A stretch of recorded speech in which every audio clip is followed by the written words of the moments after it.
Upcoming this episode of the Create Bootcamp is really something special because this is not your typical episode.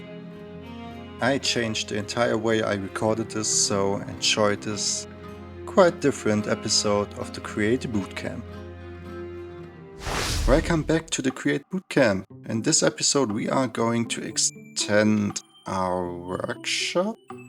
Wait, that looks like we already did, but how did that happen? Well, actually, I did everything I wanted to do in this episode, and now you are getting a tour of it to mix things up. But let's not start with the workshop, let's start with our factory, because I have changed the iron factory quite a bit. We have a big ass vault over there now, holding at the moment like 40,000 cobblestone. Oh, it's much more than that. So I have deactivated the drills for now.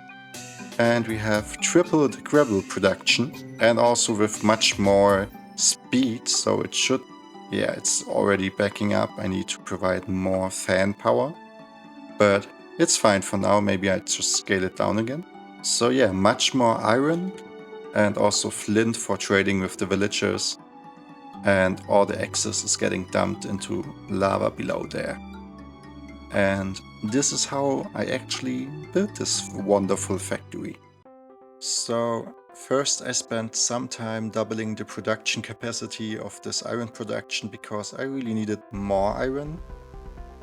And then I decided to hook it up to the new power production, oops, spoilers, and removed the water wheels, so we have infinite power in this factory, or at least more than enough.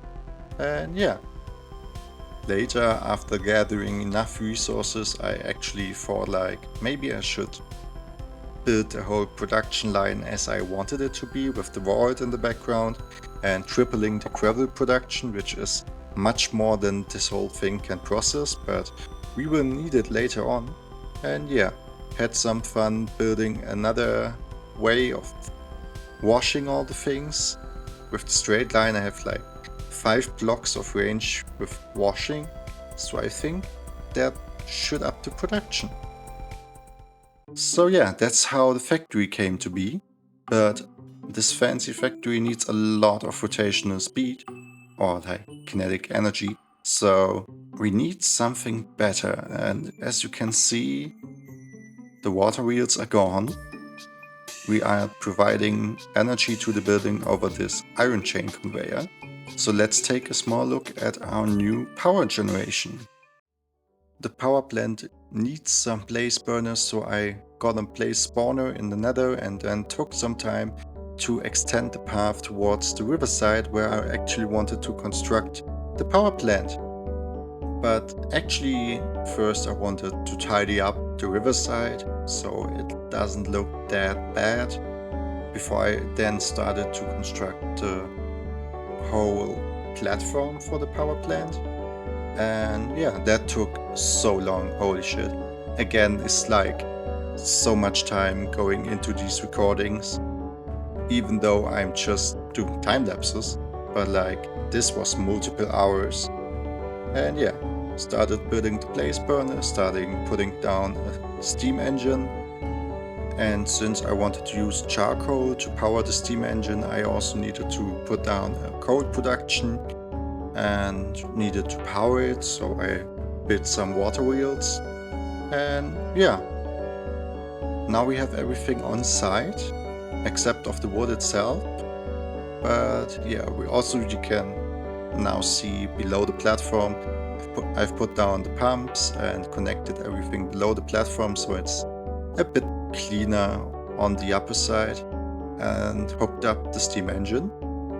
So now we have a lot of power that we actually don't need in that extent for now, but we also have the space to put down another machine if we need it. This wonderful temporary not finished power plant is generating our new rotational energy. The water wheels are powering everything we need to actually use the steam engine, so the coal production, the mechanical arm and also the pumps are connected to the water wheels, and the steam engine has nothing to do with that, so we are not getting deadlocked. The only thing right now is I need to bring wood over here manually, but with that buffer it should work out for some time, and we are going to automate that once we have figured it out. But I think we are actually going for feeding the place burners with lava instead later on. For now it's working. So yeah, the steam engine feeds our chain conveyor network and we can use it to travel along.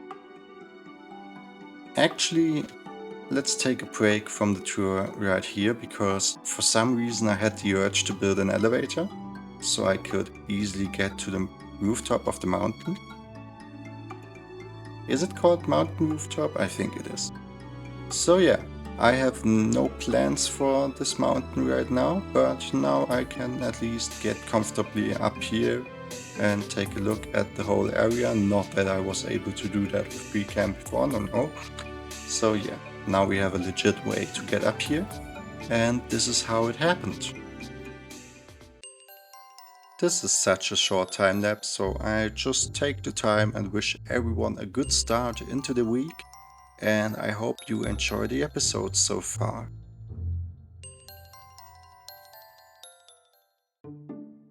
So yeah,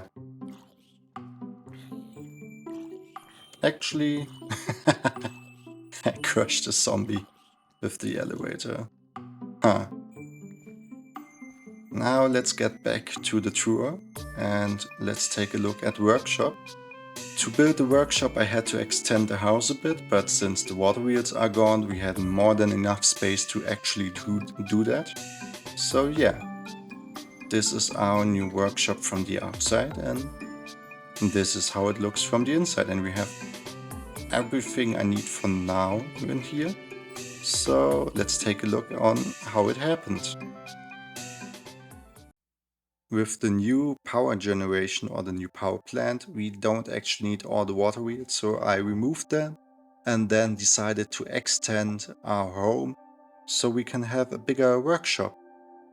I wasn't sure about the size I needed, but I think this is more than enough space and we can always extend it further if we need more space.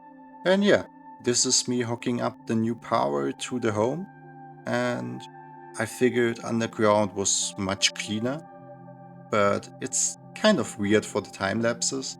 It's okay now, but you can see all the mining shafts in the distance. It's quite weird. And yeah, then I started putting down the machinery that was in front of the house, like this wonderful casing machine, which is such a relief. Honestly, using stripped wood for the casings is maybe my only complaint about this otherwise wonderful mod. It's such an annoying thing. But yeah, I hooked it up to the power and now we have the casing machine in our home. Used brass casings to make it beautiful and then put down the gem grinder machine, which yeah, I did it much faster this time. And then I started placing the other machines that I previously destroyed, like the grinding stone, the hammer, the mechanical press, sorry, my bad, and the mixer, and also the crafter, and the precision mechanism machine, which I've built earlier for the speed controllers. And I think it's a perfect fit. So yeah, put down a new floor and oh yeah, of course, the fans. You can't miss the fans. Now I have all 4 different types of fans. I think there are fans for the colors, but I don't need that yet. And then we got a new roof, which is basically just an extension to the existing roof. I tried my best to merge it with the existing roof, and I think I quite succeeded with it. So yeah, the new workshop. I promise you that was a lot of work, but now we have like all the machinery I would need, the framing machinery, the sped up crafter, a precision mechanism, my god, a precision mechanism machine. What a word. And also the other stuff, of course, and the stress meter. And as you can see, that one steam engine is providing us with more than enough energy for now, so I don't think we need to expand that quickly. And also this wonderful thing. So, that was everything I did for this episode. Pretty productive and a lot of fun, but let me know in the comments what do you think about the retrospective kind of episode this was, and if I should do it again.